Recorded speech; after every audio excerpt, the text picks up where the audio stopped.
Good morning everyone. তো সকালবেলায় আজকে দেখো আমি এখানে পড়াচ্ছি, কারণ এখনও বাজেও ধরো ওই 8টা মতো। তো আজকে সকাল সকাল পড়িয়ে দিচ্ছি, দুজনকে পড়াই। তো আজকে একজনকেই পড়াচ্ছি, কারণ বিকেলবেলায় আমি বেরোবো একটু জায়গায়, ওই জন্যে। তো সকাল থেকে পড়িয়ে টড়িয়ে নিয়ে কাজ টাজ সেরে দেখো এখানে স্নান সেরে পুজো দিয়ে দিলাম। আজকে আর তোমাদের সাথে মানে রান্নার ভিডিও শেয়ার করিনি, একটু তাড়া আছে।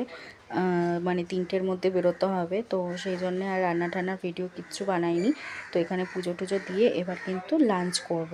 তো বিকেলবেলায় দেখো বেরিয়ে গিয়েছি, দুপুর 3টের সময় বেরিয়েছিলাম, ওই একটু সুরক্ষায় গেছিলাম, আর বরের টেস্ট ছিল হাতের। তো সেটা সেরে নিয়ে এখন একটুখানি বাড়িতে যাচ্ছি। কারণ হচ্ছে যেহেতু গাড়ি নিয়ে বেরিয়েছি, অটো করে যাওয়ার ইচ্ছা ছিল, কিন্তু বৃষ্টির জন্য গাড়ি নিয়ে বেরোলাম। আর এটা যাদবপুরে গিয়েছিলাম, তো যাদবপুর থেকে গড়িয়া তো বেশিক্ষণের না। তো ওই জন্য একটুখানি বাড়িতেও চলে গেলাম, গিয়ে একটুখানি দেখো ঘুরেও নিলাম। আর এই যে মা এখানে কি খাচ্ছে, চিড়ে ভাজা না কি। আর মাকে বলেছিলাম যে যাওয়ার সময় আমাকে একটু ডিমের ঝোল করে দিতে, কারণ মায়ের হাতে ডিমের ঝোল ভালোই লাগে খেতে। আর আমি আসি যখন মায়ের করে দেয়, নিয়ে যাই। তো এখানে এই যে পেঁয়াজ টিয়াজ কুচাচ্ছি, কুচিয়ে টুচিয়ে সব রেডি করছে, কারণ আমরা বেশিক্ষণ বসবো না, আমরা তাড়াতাড়ি বেরিয়ে যাব সেই জন্যে। তো এখানে এই যে মা ডিম টিমগুলো সব রেডি করে রেখেছে। তো এখানে ফার্স্টে এখন একটা ডিমের অমলেট করছে তার জামাইয়ের জন্য, কারণ মা মানে ও আর কি ডিমের অমলেট খেতে ভালোবাসে। তো ওকে ওই জন্য ডিমের অমলেট করে দিচ্ছে। ঠিক আছে, ও ওখানে বসে রয়েছে, ওকে ডিমের অমলেট করে দিয়ে তারপরে আমাদের যে ডিমের অমলেট দিয়ে তরকারি সেটা করবে। ঠিক আছে। আর অনেক দিন পরেই এসেছি, তো মানে মাঝখানে অনেক দিনই আসা হয়নি বাড়িতে।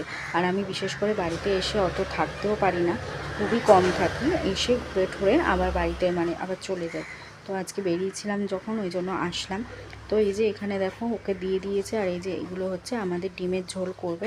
তো সেইগুলোর জন্য ডিমের অমলেট করছে। মাকে বলেছিলাম ডিমের অমলেট করে তরকারি করতে, এটাও বেশি ভালো লাগে বেশ খেতে, সেই জন্যে মা এখানে একটা একটা করে দেখো ডিমের অমলেট করে নিচ্ছে। আর মা বলছে আমাকে ভিডিওতে দেখাস না, তো সেই জন্য আমি আর মাকে দেখালাম না। ঠিক আছে।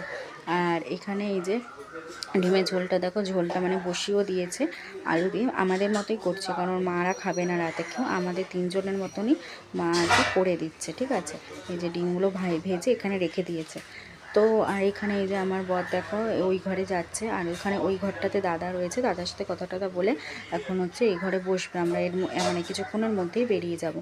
তো যাই হোক দেখো বাড়িতে চলে এসেছি প্রায় 10টা। আর এসে না একটু ফেসিয়াল করেছি, আমাদের পাশের বাড়িতে একটা দিদি আছে, ও ফেসিয়াল করে। তো আমি অনেক দিন ধরে কিট কিনে রেখে দিয়েছিলাম, করতে পারছিলাম না, তো আজকে ভাবলাম করেই নিই। আর এখন বাজে কটা জানো, রাত 11টা বাজতে যায়, মুখে ফেস প্যাক লাগিয়ে বসে আছি।